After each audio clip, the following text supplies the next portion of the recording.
Half-life period. This is another important characteristic property of radioactive isotopes. It is defined as the amount of time taken by the radioactive element to decrease half of its original life. It is called as half-life. It's very simple. For example, let us consider a radioactive decay process. So this is T is equal to 0.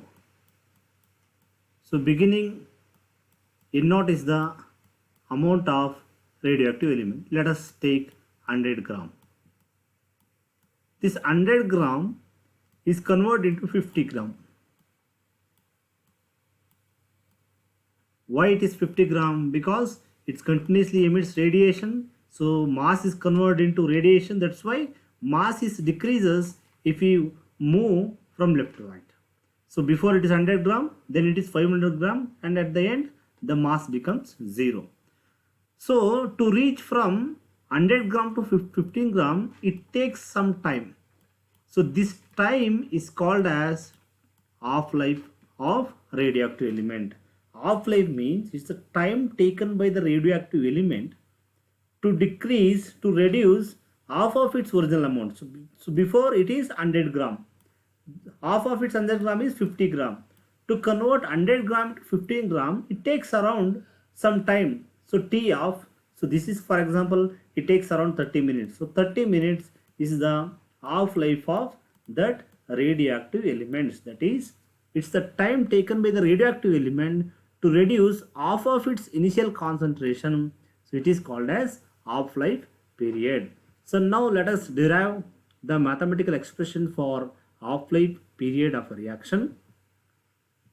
So we know that, so when we derive integrated rate expression for decay constant, first order decay constant, that is lambda is equal to 2.303 divided by T into log of N0 by N. So this is the expression we derived in the previous class. So now at T is equal to T of. So now let us consider this diagram. So here T is equal to 0. Now this time is called as T of. This is called as T of because the weight reduced to 50 gram. To convert to 50, half of its original value, so this is T. So now at T is equal to T of. At T is equal to T of. That means if time is equal to its half-life, at that moment, what is the amount of the reactant, amount of radioactive element?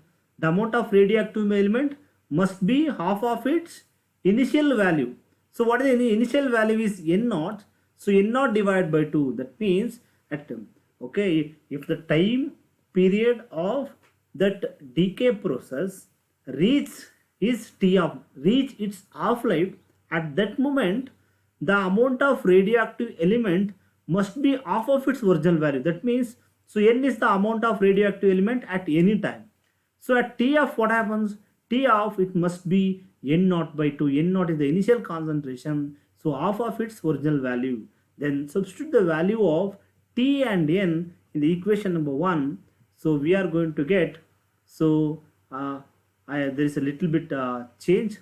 So here lambda is equal to 2.303 divided by 2 into log of N0 by N. We can write this equation T is equal to 2.303 into 303 divided by lambda into log of N0 divided by N. We can write like this. Then we know the value of T is equal to T of, we substituted it. So into 2 is equal to 2.303 divided by lambda into log of N0, it is in the numerator, divided by, so N. So what is the value of N? N0 by 2. It is just like this, N0 divided by N0 by 2. So here N0 will get cancelled and this will go to, then it becomes 2.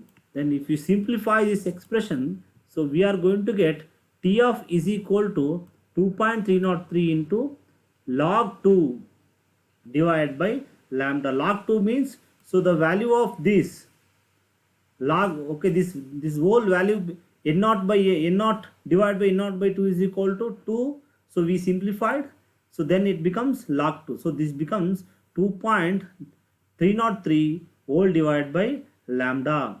Then so we know the value of log 2.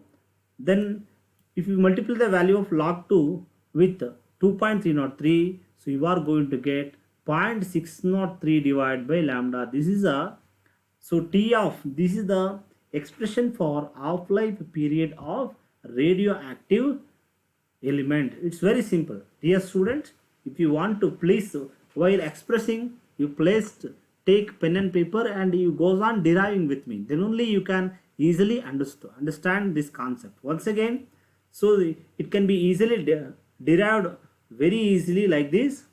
So first you have to consider the rate law expression. So that is, so once again I will show you people rate law expression. That is, we know that lambda is equal to 2.303 divided by t into log of n divided by n naught. Then we know that at t is equal to t of, so n is equal to n naught by 2. Why? Because at half-life, so the amount must be half of its original value, that is amount of radioactive element at t of, it must be half of its original value. So mathematically we can written it as n naught divided by 2.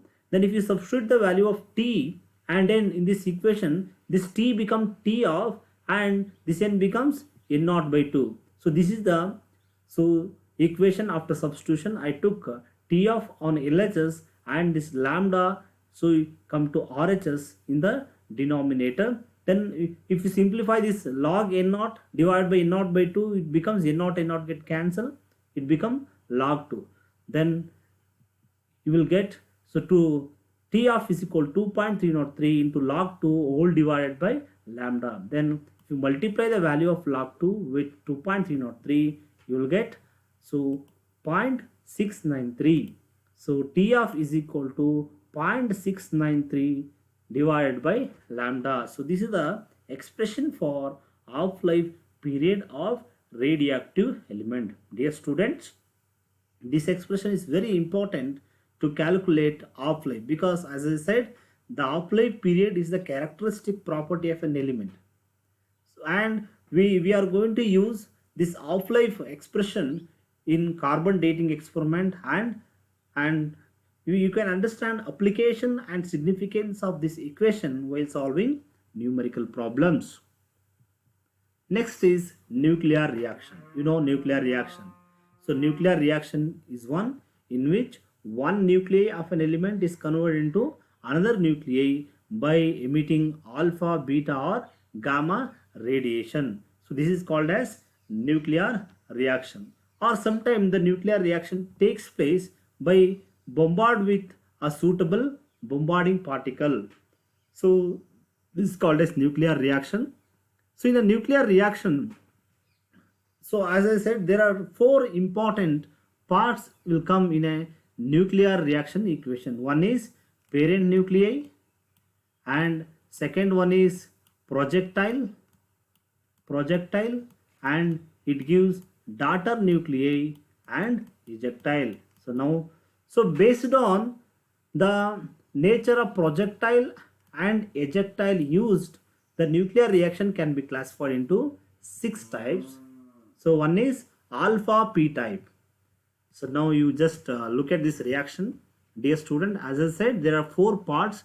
So this is called as parent nuclei. The nitrogen 14 is called as parent nuclei, and this alpha particle, that is okay, alpha particle is called as projectile.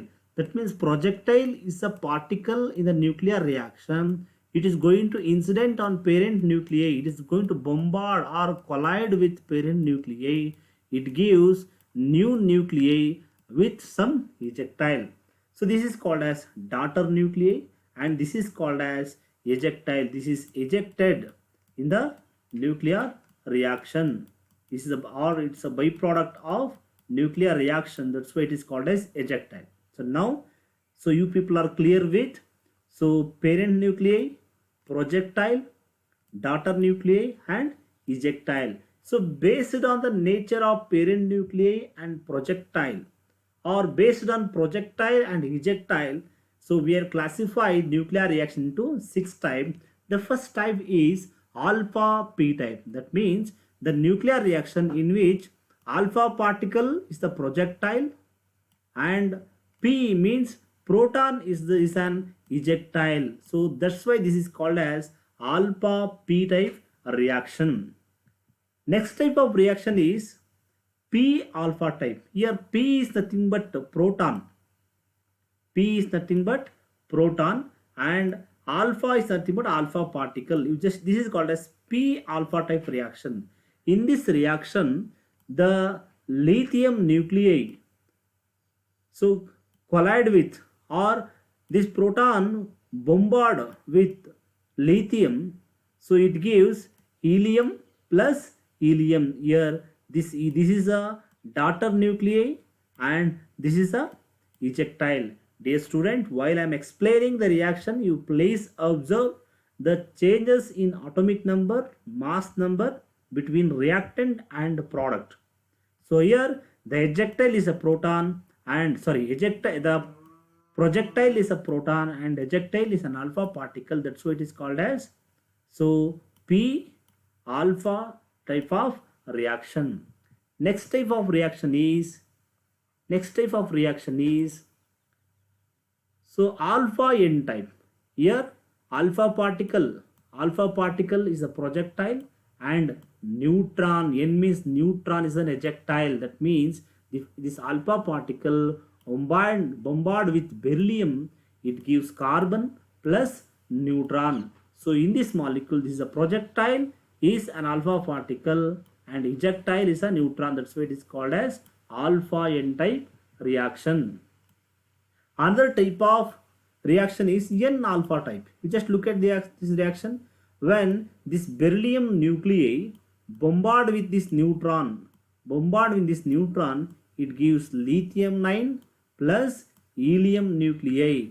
So that's why it is called as n alpha. Here n is a projectile and helium is an ejectile. That's why it is called as n alpha type of reaction. Another type of reaction is Pn type. So here this oxygen isotope is bombarded with proton, it gives fluorine 18 plus neutron. So here the projectile is proton and the ejectile is neutron. That means proton is contain only one proton and so this ejectile is neutron. That's why it is called as Pn type of nuclear reaction.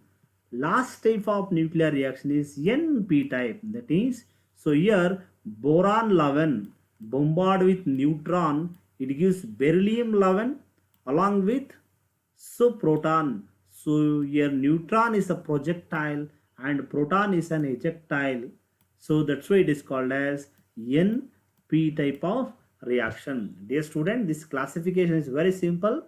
So for that you must know parent nuclei, daughter nuclei, projectile and ejectile. If projectile is a neutron and ejectile is an alpha particle, it is n alpha. You can easily identify.